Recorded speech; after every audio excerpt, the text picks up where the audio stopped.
My name is Sanford Carpenter, and I'm going to be talking with Joel Gales about his work. He does. There's 2 books he has for sale right now. Oh wait, they're not for sale anymore because you sold them out. I sold out. I'm sorry. Look to the disappointment of many children. Strange Fruit and Tales of the Talented Tenth. What I'd like to do is start off with a question that I ask a lot of people when I start interviewing them. And it's a pretty simple one. How do you identify yourself, both personally and professionally?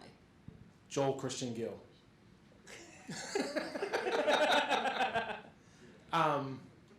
That's typically, because I'm an associate dean, I am the chair of the foundations department, and I'm also a cartoonist. Typically that's the way I identify myself as Joel Christian Gill. Like, that's just the idea that I think about. Specifically, as opposed to saying just Joel Gill, because there is a congressman from Mississippi whose name is Joel Gill too, who's an elderly white man. And because I don't want anybody to think that I am actually an elderly white man, I add Christian to my name so that people understand the difference. But I think about it's Joel Christian Gill. That's how I identify myself, as opposed to anything else. And what about in terms of your work and in terms of your identity? In terms of my work, the books that I make, all of my work is really about Black history, and it's about obscure Black history. And I sort of fell into doing work about obscure Black history in a very roundabout way. I originally went to college to draw comics, and I got sidetracked for a couple of years, painting. I got my MFA in painting at Boston University. And I had a show that was mildly successful. And a friend of mine who was also a painter came to my show and said, you've been, he specifically said to me, it looks like your paintings are trying to tell stories and they are failing. And if you've gone to grad school and spent hundreds of thousands of dollars on your education, and you get out and you spent thousands and thousands of dollars on painting and materials and, putting that stuff out there, and somebody tells you that it's failing, that's a blow. That's a blow that it's hard to take. But what it made me do was go back to thinking about how to tell visual narratives. And so I end up cyber stalking some cartoonists, and I cyber stalked a cartoonist called Box Brown. And when I Googled Box Brown's name, I came up with the name of a slave who was named Henry Box Brown. And I thought, this is a really interesting thing. Why does this white kid in Philadelphia have the name of this slave? And so I sent him a message and I asked him the same question, and I said, why do you have the name of a slave? And he was like, well, I'm sort of square shaped, so my friends call me Box. But I think I might do a story about that guy sometimes.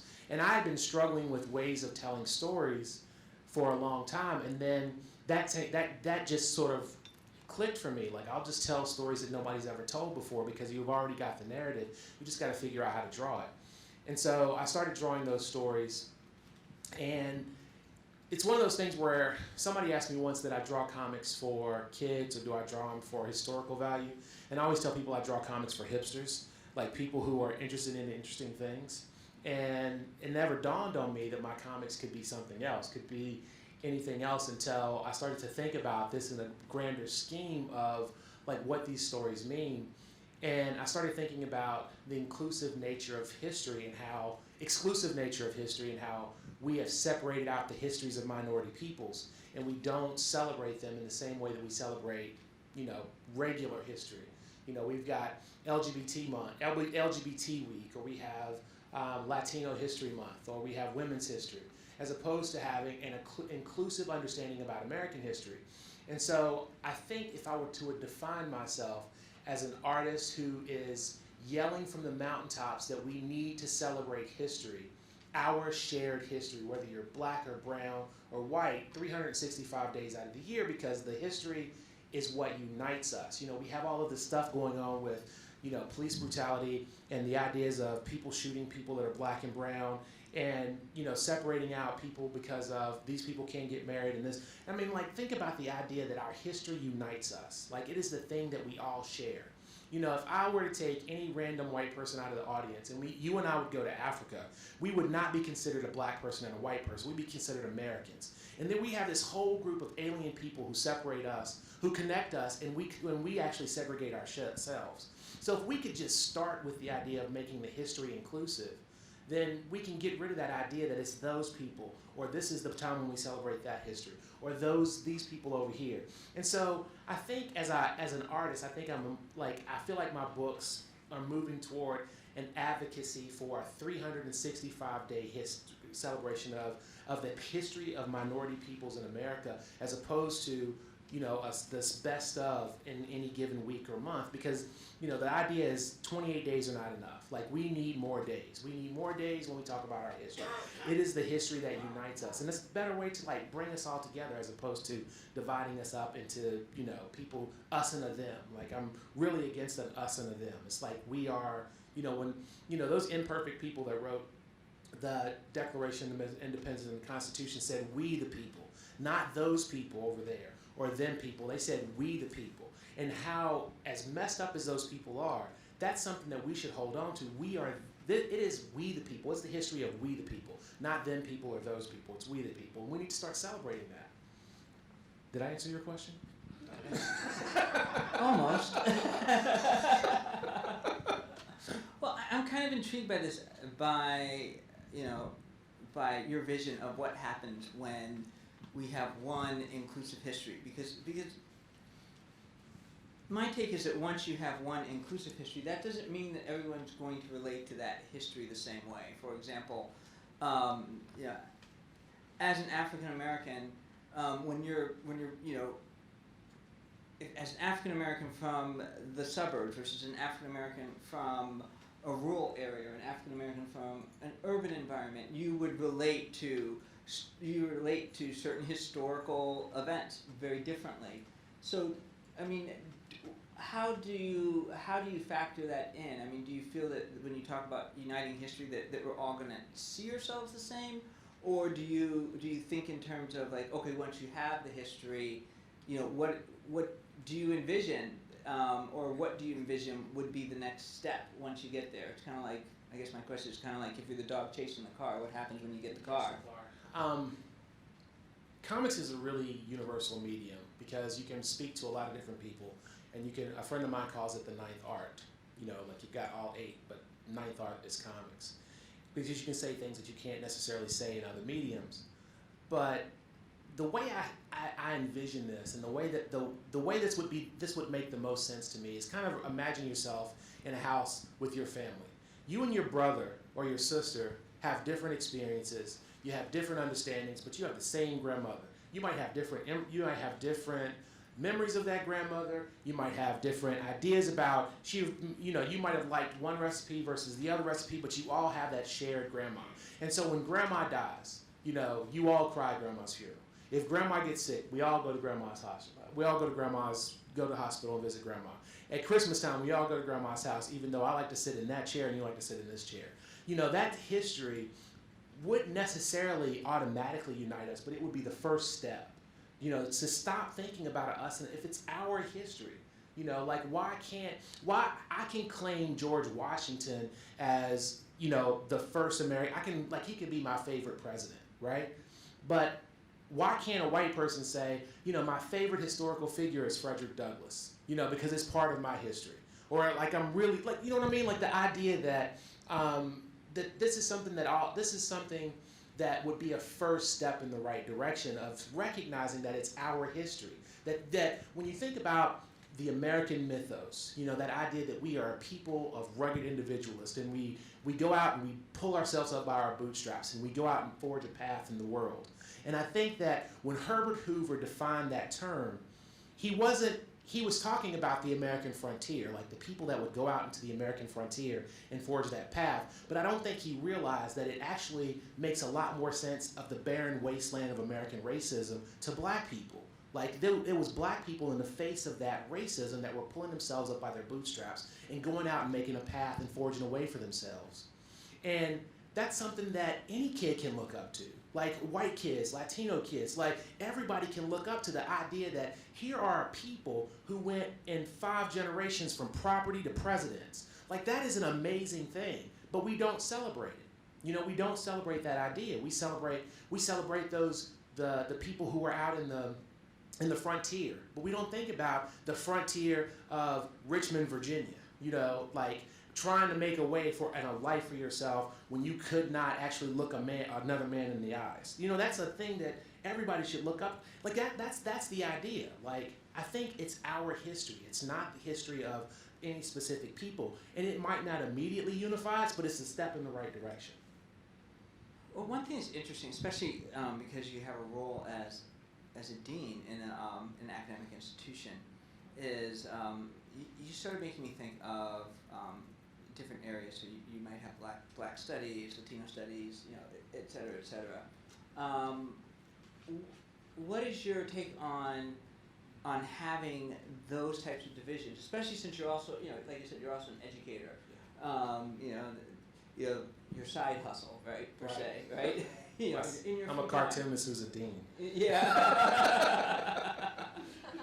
Yeah, and so how does that carry over into your professional life as a dean, where you're like somebody who has a seat at the table in terms of how an educational system within an academic institution is organized? When you start looking at subsections of American history in an academic setting, it makes more sense. You know, you want to go deeper into that thing. You know, it's like somebody who's going to study chaos math as opposed to whatever other kind of math there is. I got my degree in art, so I don't even know what other kind of maths there are. But you know that idea, like you want to study. You had it perfect. All you had to do was just roll with it, and they would have just been like, "Man, he knows his math." No, I don't know. He knows his math stuff. You know, like there's subsections of all sorts of things, and you know subsections of American history, whether it's queer history or if it's a non-Eurocentric understanding of art, like art history. I think those are really important things in that context. That's like when you're digging down, right? You're not just talking about, you know, the idea of how, you know, black people fit into the American mythos, which is a really important thing. Like we talk about the 20s and you always see those pictures of white people in lines, but you know, when America gets a cold, black America gets the flu. And so, you know, people don't think about how the Great Depression hit some people. You know, or, you know, people who were depression proof, like my grandparents who had a farm, and like when everybody else was starving, they were making their own food. They weren't starving. They weren't selling stuff, but they were able to live and survive. So we don't talk about those kind of things. Or the fact that my mom never went to town. Like one of those things is when my mom never went to town. So she didn't even understand racism was a thing until she was in high school, because she never saw anybody else. So they never went to town. And my grandparents were really wealthy for black people in the South in the 30s and 40s. And so she had never gone to any place and saw that. So that's a kind of history that should be talked about on a regular basis. But when you're talking about, W.E.B. Du Bois and his argument against the Atlanta Compromise and respectfully disagreeing with Booker T. Washington, that's a really specific type of thing. That's what an African American history class would be about. It wouldn't be about, just the regular everyday black people. There's a really famous photograph. It's like 1950s, and it's like there's a white family on this billboard, and they're all coming from, they're like America, the greatest country on earth. It's a really famous photograph. And in front of it is a soup kitchen line of all black people. And it's just like one of those things that's part of the idea. Like the 1950s was great if you were not gay, a woman, or a person of color. So if you were a white male, 1950s was your year, right? That was your decade. But we don't talk about that. And why don't we talk about that? Why don't we talk? That's the part of American history that we should be talking about. But when you start talking about really specific things, like, black people's relationship to the Republican Party in the 1890s, like that's a really specific black history thing that's important for black history. Or, the idea, or just like with queer history, like the idea of taking, you're specifically talking about, one group of people and how they accept another group of people, and how that translates into the ideas of, literature and people writing about things. Those are really deep sort of things. But like general American history should be filled with people of color. Like it should just be, you know, from the beginning to the end. Like, you know, the American South was not built by, you know, white men in coats with high collars. It was built by black people, you know, but we don't talk about that. We go through those greatest hits of, you know, this is what happened during Georgetown. These are all the great people that did this, but we don't spend a lot of time talking about, you know, who were behind the scenes doing those things. And I think, you know, Professor Zen did a really amazing job with his People's History of the United States, but I think he went too far in the opposite direction. And I think we just need to have a much more truthful and gray telling of history, because it is really gray. It's not neither black or white. There's some good things that happen. There's some bad things that happen. We should accept that as all part of our history. Because, I mean, you know, Americans are patriots. Like, we are people who like America. We don't go to Canada. We don't live in Europe. You know, something like 75% of Americans don't even own a passport. Like, we are really like, that's what we do. And like, why are we like only separating out the part of history that is like exclusive? Like, there's much broader understanding. Like the idea that like what we think about is American history, right? We think apple pie, we think baseball, and we think, you know, country music. Those are all slave things, like almost all of them, with exclusivity to black to baseball. But like a lot of history is a lot of what we think about as American history or American culture is Southern culture, and a lot of what is Southern culture is black culture. But we don't sort of extrapolate out, right? Like, we don't talk about that, you know, because who cooked all the food? You know what I mean? Who cooked the food? You know, the African gourd is the banjo. Like, we don't talk about those things. We don't talk about how ingrained black culture is in American culture. We separate that out, and we create an us and a them. And I'm just not about us and a them. Well, one thing that really intrigues me is this tension between a sort of a general history and then digging into you know, deeper, more specific histories, and then also looking at it in relationship to the history of comics. One of the movies, there's a documentary that was shown, you know, the Jonathan Gale's documentary, White Skin, Black Mask. No, it's the other way around. But it's on black masculinity in comics. And there's actually there's something that I said that I'm going to post to you that was actually cut out of the movie at the behest of distributors because I thought it would make white people uncomfortable, which is I just said flat out that Superman is the ultimate expression of double consciousness. That if you look at E.B. Du Bois' notion of double consciousness, it's about seeing yourself through the eyes of the other. And when you look at the construction of Superman, you've got these two Jewish kids from Cleveland, one of whom was half Canadian. I always thought the Canadian part was why Superman's so nice.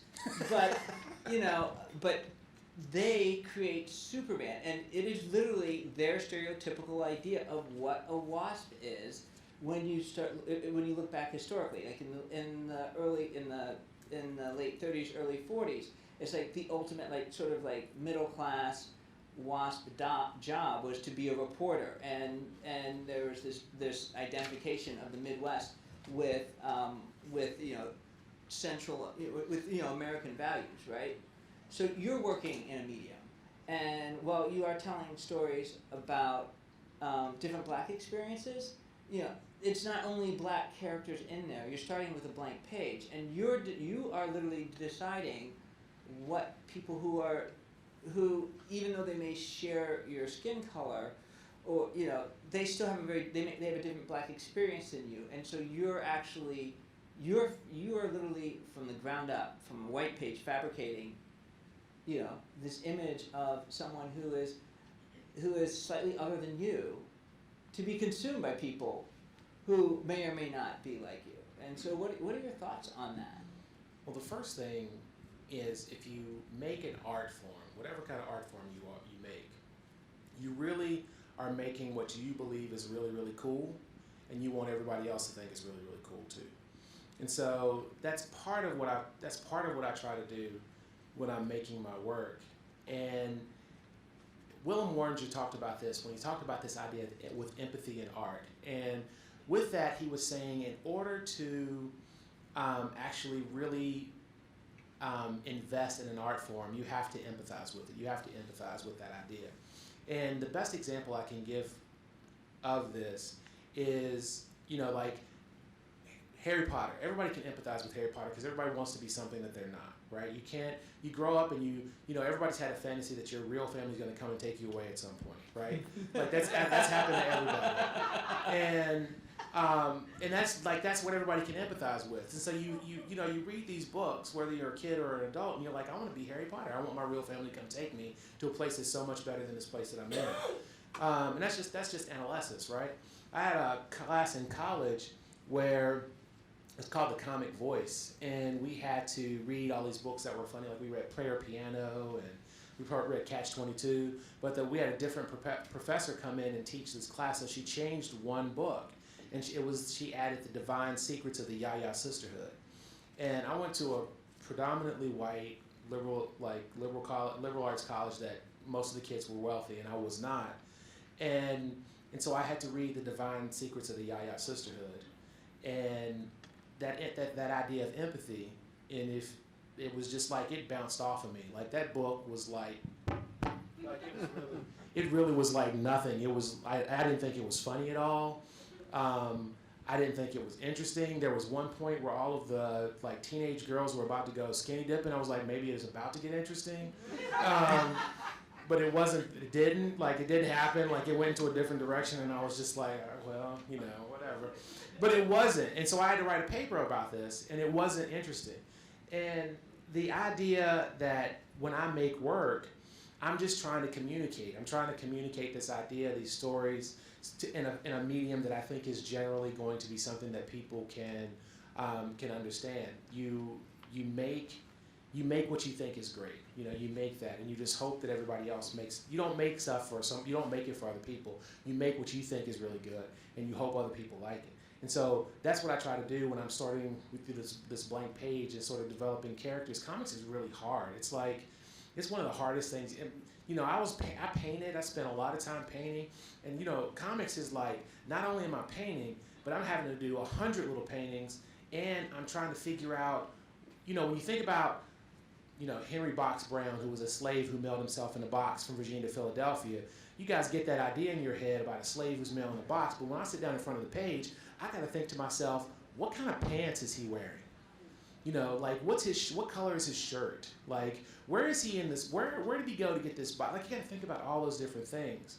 And so it's just, you know, it's building with a lot of information, trying to gather as much information as you possibly can, and basically try to tell the best story you can with this limited information.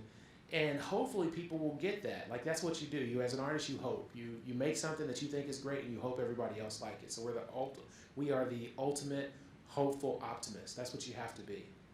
But you know, and I want, you know, segue that into the idea that not only do I want people to like what I've done, I want them to understand that what I'm yelling from the mountaintops is 28 days are not enough. Like we need more days. Like if you get nothing else from this talk, that I make things that are cool, and 28 days are not enough. Okay, we have about 2 or 3 minutes. So if we could, I mean, if there, I'd like to open up to see if there are any questions.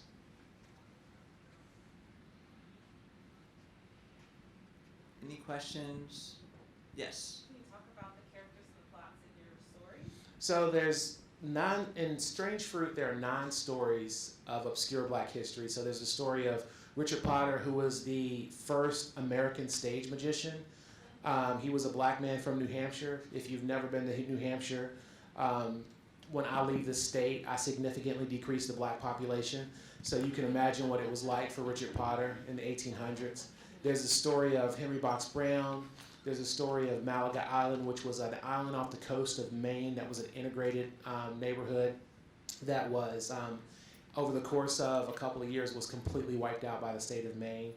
And then my second series was all about more action-based stories. And they're called Tales of the Talented Tenth, based on the W.E.B. Du Bois essay. And there's stories about people who rise up and do amazing things. And the first one was Bass Reeves, who was the most successful U.S. Marshal in American history. And over the course of a 30-year period, he caught almost 4,000 criminals in the Old West. And a lot of historians believe that he was the original inspiration for the Lone Ranger. So I did that story, and then those are both series, so there'll be other series. So Strange Fruit Volume 2 will be out in 2016-17, and Tales of the Talented 2 Number 2, Tales of the Talented 10th, number 2, let's try to say that 5 times fast, will be out in 2016. And it's about Bessie Stringfield, who was the Negro, they called her the Negro Motorcycle Queen. She was the first black woman inducted into the American Motorcycle Association Hall of Fame and the Harley-Davidson Hall of Fame. She crisscrossed the United States in the 30s and 40s on a Harley, and even in the South. So not only was she a woman riding a motorcycle, which is not something to do, but she was a black woman riding a motorcycle through the South in the 30s and 40s. So those are some of the stories that are in Strange Fruit and Tales of the Talented 10th. Would you comment on blacks in the Republican Party? 1890 versus where we are today. So 1890 Black Republicans. The Republican Party was founded, I don't know if you all know this, but it was founded as a party that was free men, free labor, and free land. And they were abolitionists. They were an abolitionist Whig party. And in the 1890s, so that's why most black people up until about 1940s, 50s were Republicans because of the party plank, and also because Lincoln freed the slaves. And so they were a very progressive party. It's almost the parties have flipped in the last year. So Democrats at the time were, up until probably the 50s and 60s, a lot of Democrats were still Klansmen, and like they were Democrats of old. And it didn't switch until the 1940s and 50s. And the reason that he said this is because I did this Black Republican trading card game that I made up that was, I made fun of Black Republicans, and they were all in this board game where they were in a race to win a speaking engagement at the Republican National Convention, but not at prime time, like at 3 a.m. on a Wednesday. And you know, they had all these pitfalls on the board. Like, so if you were Alan Keyes and you landed on Barack Obama's birth certificate, you had to move back 3 spaces. Or if you were Herman Cain and you landed on free pizza, you win. Or if you were Michael Steele and you landed on Fox News, you had to go back 2 spaces because he works for MSNBC. And then there were original Black Republicans like Frederick Douglass and Harriet Tubman who were not affected by the board because there are no contradictions in their beliefs, but they couldn't actually win the speaking engagement at the Republican National Convention because they're dead. So, so that's where the Republican question comes from. I almost feel like I should ask you, what's a Nubian?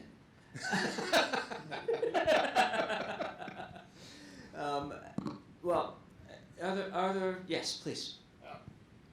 So I have a question. I was raised in San Fernando Valley in Burbank, California.